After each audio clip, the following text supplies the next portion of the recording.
Last time in chapter 3, we discussed how the waking world is exactly the same as the dream world, and both are fake. Now, chapter 4, we will discuss how does it matter if the world is real or fake.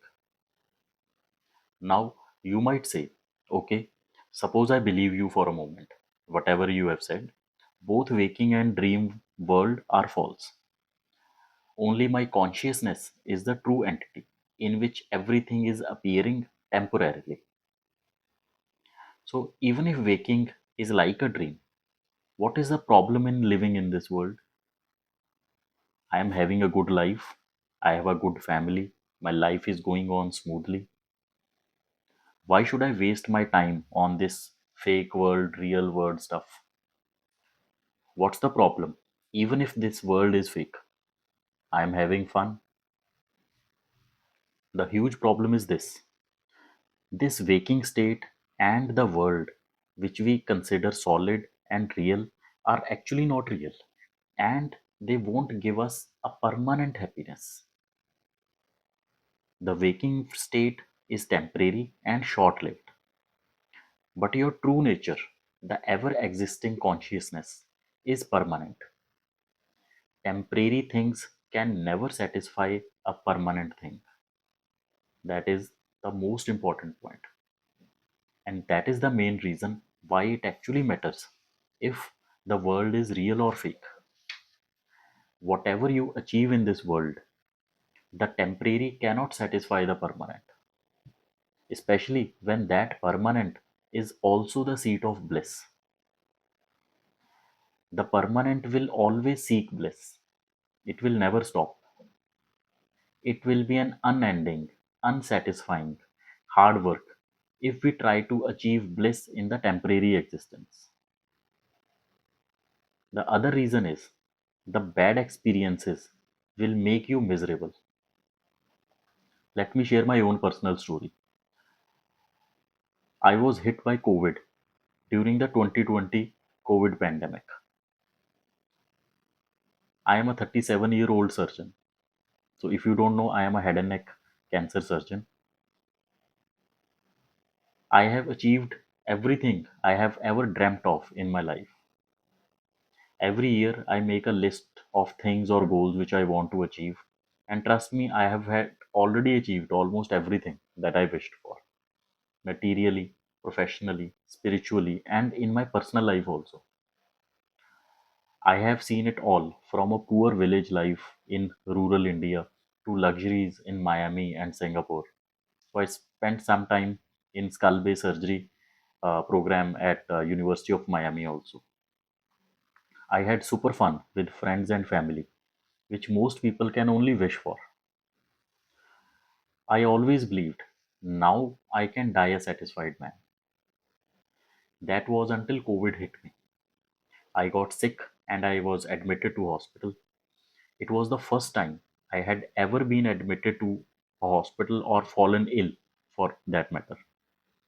But the strange and honest thing was, I was scared of dying.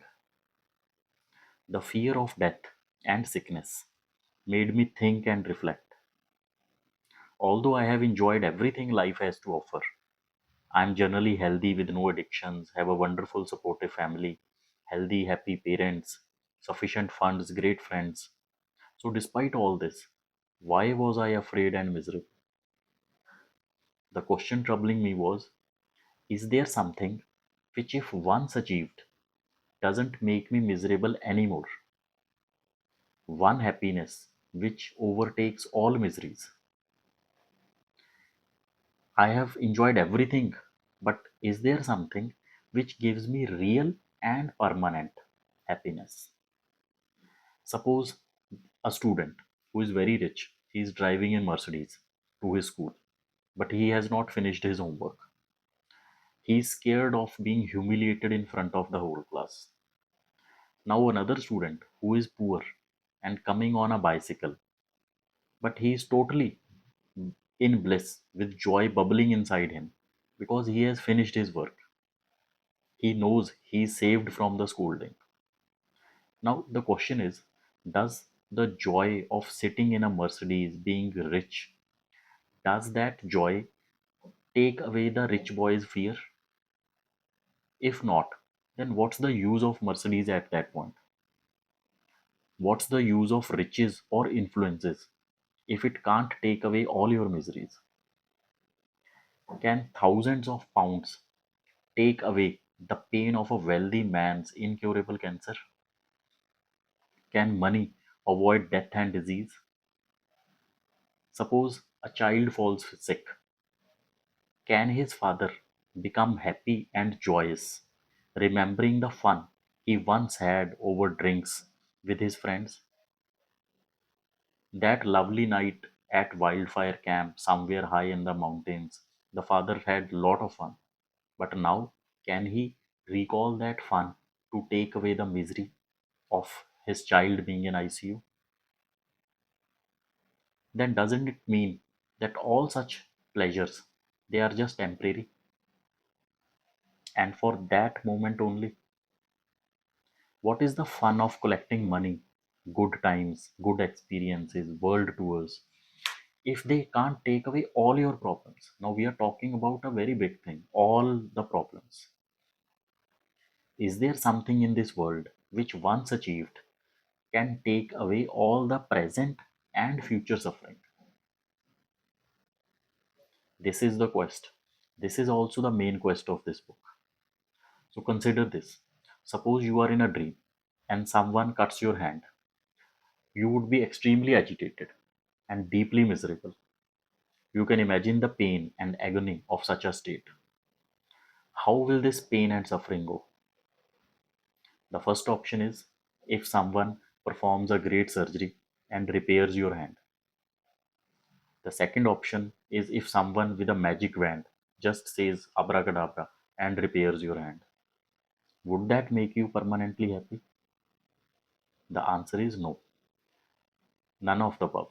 In such a scenario, you would invariably develop an attachment and love towards the person who healed you, and you will develop lot of hate towards the person who cut your hand in the first place.